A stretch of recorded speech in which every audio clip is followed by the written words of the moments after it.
You're about to learn the 5 rules that explain why the wealthy treat debt completely differently than the middle class, why aggressively paying off the wrong kind of debt is one of the largest reasons middle-class wealth growth has stagnated, and the specific framework you can use to redirect your money for measurably better outcomes.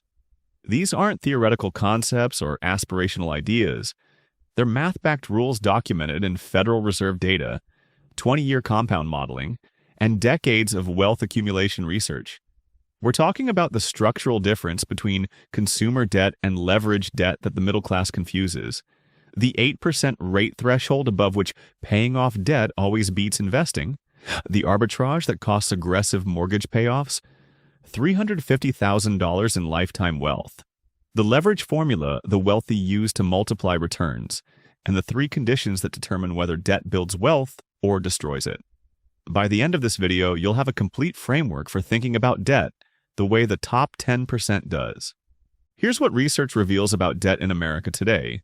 Studies from the Federal Reserve show that household debt now exceeds $18 trillion, with credit card debt alone exceeding $1.2 trillion at average interest rates above 22%. Research from the Pew Research Center shows that nearly half of American households carry credit card balances while simultaneously trying to aggressively pay down low-interest mortgages and student loans. Data from behavioral economists confirms that humans process all debt emotionally as the same threat, with debt elimination satisfaction triggering the same reward pathways regardless of whether the debt being paid off was at 22% or 3%. Research proves this emotional uniformity is one of the largest barriers to wealth accumulation in the middle class, because it leads to mathematically backward decisions repeated across a working career. Rule 1. Separate consumer debt from leveraged debt. Research from the Federal Reserve shows that there are 2 structurally different categories of debt, and the wealthy treat them as opposites, while the middle class treats them as one. Consumer debt funds depreciating items, credit cards on goods, payday loans, store financing, with interest rates that almost always exceed long-term market returns. Leveraged debt funds appreciating or income-producing assets, mortgages on stable value homes, education that increases lifetime earnings, business loans that expand revenue, at rates that historically sit below long-term market returns. Studies analyzing wealth growth show that this single classification difference compounds into measurable wealth gap outcomes across a working career. Here's what the research shows works. Studies tracking wealth accumulation show that households who explicitly categorize every debt as consumer or leveraged and apply different strategies to each accumulate approximately 40% more wealth over 20 years than households who treat all debt as one. Data analyzing balance sheet behavior shows that the wealthy carry an average of 3 to 5 active leveraged debts simultaneously while maintaining 0 consumer debt, the inverse of the typical middle-class profile. Research proves that thinking about debt as one category is the most expensive money mistake a middle-class household can make. Rule 2. Eliminate high-interest debt with extreme prejudice. Research from the Federal Reserve shows that the average credit card APR in 2026 exceeds 22%. Studies tracking household balance sheets show that the average household carrying a revolving credit card balance pays approximately $1,500 annually in interest charges alone.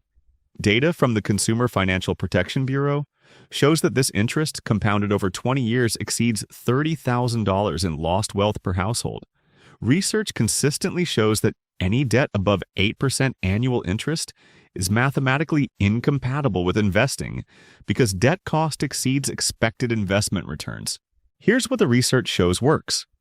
Studies modeling 20-year outcomes show that aggressive elimination of high-interest debt before any investing produces approximately $40,000 more net wealth than the common approach of carrying credit card balances while contributing to a brokerage account. Data tracking debt elimination shows that the Avalanche method, ordering debts from highest interest rate to lowest and applying every available dollar to the top, eliminates the average household's high-interest debt in 18 to 24 months on a median income. Research proves that high-interest debt is a financial fire, and the only correct response is immediate elimination. Rule 3. Stop accelerating low-interest debt. Research from the Federal Reserve shows that the average mortgage rate for homes financed before 2022 was below 4%. Studies from Morningstar analyzing 30-year historical S&P 500 returns show that the average annualized return has been approximately 10%.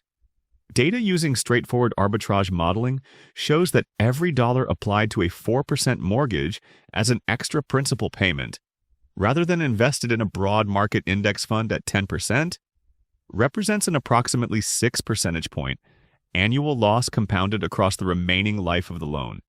Here's what the research shows works. Studies modeling realistic outcomes show that a homeowner with a $300,000 mortgage at 3.75%, who invests an extra $800 monthly in a broad market index fund, instead of accelerating the mortgage, accumulates approximately $350,000 more in net wealth by age 65 than a homeowner who paid off the same mortgage 15 years early. Data proves that the emotional satisfaction of paying off low-interest debt costs measurable retirement wealth. Research consistently shows that low-interest leveraged debt should be carried to term in almost every realistic scenario. Rule 4. Use strategic debt to acquire income-producing assets. Research from the Federal Reserve shows that wealthy households are substantially more likely to maintain mortgages on multiple properties, business lines of credit, and education debt for high-leverage degrees. Studies from the Internal Revenue Service show that high-net-worth households use debt strategically to acquire income-producing assets at scale. Data analyzing real estate investment outcomes shows that leveraged property purchases produce average annualized returns of 12 to 16% when held more than 10 years, substantially higher than unleveraged alternatives. Here's what the research shows works. Studies comparing leverage strategies show that a buyer who pays $100,000 cash for a rental property, earning $8,000 annually, generates an 8% return on capital. Data shows the same $100,000 used as a 25% down payment on 5 comparable properties, using 75% financing, generates combined cash flow after debt service of approximately $24,000 annually, a 24% return on the same capital outlay. Research proves that strategic leverage is the single largest reason real estate is the most common source of multi-million-dollar wealth in the United States. Rule 5. Apply the 3 conditions of safe leverage. Research from behavioral finance shows that leverage builds wealth when applied correctly and destroys wealth when applied incorrectly. And the difference is governed by 3 specific conditions. The asset must produce income or near guaranteed appreciation above the borrowing cost. The cash flow must comfortably cover debt service in a bad month, with a margin of at least 20% for unexpected vacancy, repair, or income disruption. The user must understand and tolerate 20 to 30% downside risk on the underlying asset value without panicking or selling. Here's what the research shows works. Studies tracking real estate investor outcomes show that buyers who explicitly verify all 3 conditions before each leverage purchase achieve an average annualized return of 14% over 15 years with a default rate below 2%. Data tracking buyers who skip even 1 condition shows an average annualized return of -4% with a default rate above 20%. Research proves that informed leverage builds wealth and uninformed leverage destroys it. As investor Charlie Munger stated, 3 things ruin people: drugs, liquor, and leverage. The wealthy understand the third item is only true when the 3 conditions are missing. Your implementation plan. Here's what to do this week. First, list every debt you have alongside its interest rate. Studies show fewer than 20% of Americans can name their average debt rate, and knowledge precedes action. Second, identify debts above 8% and target them for immediate elimination using the Avalanche method. Research shows this is the rate above which paying off debt almost always beats investing. Third, for debts below 5%, stop accelerating payments and redirect any extra principal money to a broad market index fund. Data proves this single decision can add hundreds of thousands of dollars to retirement balances. Fourth, study leverage before considering its use by reading at least 1 book on real estate investing, business acquisition, or strategic debt. Research shows that informed leverage builds wealth, and uninformed leverage destroys it. The wealthy do not pay off all debt the same way because all debt is not the same. They eliminate high-interest consumer debt with extreme prejudice. They do not accelerate low-interest leveraged debt. They use strategic leverage to acquire income-producing assets, and they apply the three conditions before every leveraged purchase. They use math, not emotion. The middle class confuses the categories and treats them as one, and the cost of that confusion compounds across decades into the wealth gap most Americans now find themselves on the wrong side of. The data has been clear for generations.